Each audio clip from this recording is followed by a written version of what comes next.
What you saw there was 1 year ago. Remember what you saw, and now remember this. This is the new Jayne 1 year on.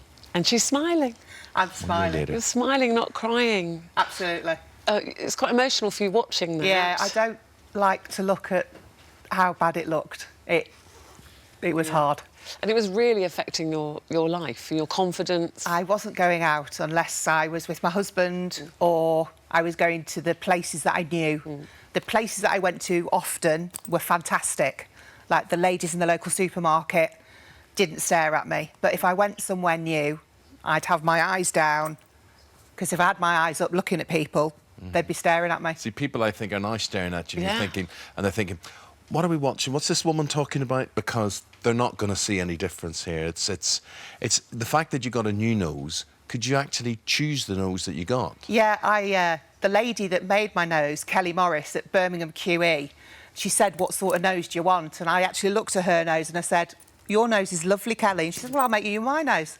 So it's actually a mould of her nose. So, let's make this clear. So this is not a reconstruction. This is a prosthetic nose. This is actually wow. just a nose that I take on that's on and off. Is that it's on screws? magnets. It's magnets. Literally on and off like that. And you're not worried about that coming off? I have sneezed it off once. Yes. So I do tend to hold my knees now, hold my nose now when I sneeze. And your knees probably as well. Can you wear it all the time? I take it off at night because they recommend you don't sleep in it in case you knock it. Yeah. And I put a plaster across my nose because I'd hate any spiders and stuff to climb down there. Yeah. And in the morning, I need a phobia of something. Oh, no, not a phobia. I think it'd be odd. And in the morning, I brush my teeth and I rinse my nose. And how does it as feel? regards infections and things like that? Yeah, because my nose still produces mucus and stuff like yours does. And because I can't blow it out, I have to be able to remove it, so I rinse it. Can you smell? I can smell, which is incredible. I've not been able to smell for 5 years, so I can smell and therefore I can taste. I can taste food again. Well, when we met this morning coming up in the lift, I said to you, what are you here for? What you did. Are you here for? Because that's not what I was expecting. And, you know, what an amazing programme this time next year.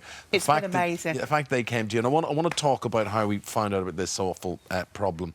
And you have your late dog, your lovely dog, Cece. That's right. To thank for all of this. Tell people what happened. Basically, what happened, sort of April, March time in 2012, my really big 14-stone dog jumped up and knocked my nose, gave me the most horrific nosebleed, and from then on, my nose was weird. It swelled, it bled a lot, I had a lot of pain. So I went to my GP, he didn't know what it was. So he sent me to see an ENT at the local hospital. He put a camera up there. He hadn't got a clue what it was, so he sent me to another hospital in Worcester. They didn't know what it was. And as a last resort, they sent me to see David Roberts at Guy's and St Thomas's. And I said, as I walked in, my dog's hit my nose and it's been strange. And he said, it's nothing to do with your dog. You've got an autoimmune disease. Has anybody tested your blood? And I said, no, not at all. So he tested my blood and they discovered that I'd got a type of vasculitis. I've got Wegener's granulosis matosis, which mainly affects your ENT and your upper airways and your lungs. There are 18 different types of vasculitis. Mine has just particularly attacked this area quite aggressively. I'm wearing hearing aids now because I'm struggling with my hearing, but that's what they discovered it was. And that was literally making your nose disintegrate? Yeah, it was basically necrotising, it was eating away. So my septum crumbled and went, and my nose started to fall into my face.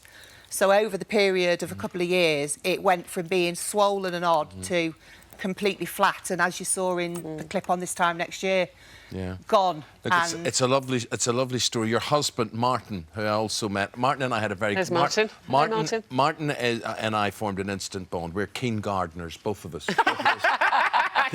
Keen gardeners, right?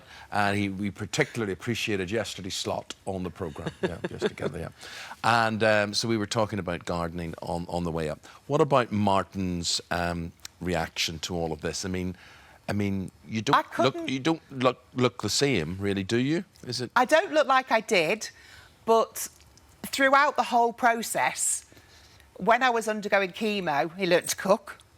He looked after me incredibly well. When I was literally had no energy, so I couldn't even shower and get ready, he'd be like running the house, taking our children to wherever they needed to go, and making me laugh as well, lifting my spirits. And so you'll be sticking with them. I think so, yeah. Good. I think Jayne, it's amazing. This time next year, it is on ITV tonight. It is on 8 o'clock tonight with Davina, and an amazing story. We're so pleased for you. You look so happy now. Thank you for inviting me on, because when you're chronically ill and you're at home for a long time, this morning... And all you've got is this to watch. All you've got is us. Makes you worse. No, it is. It really is a friend. Thank you. Thank you very much indeed.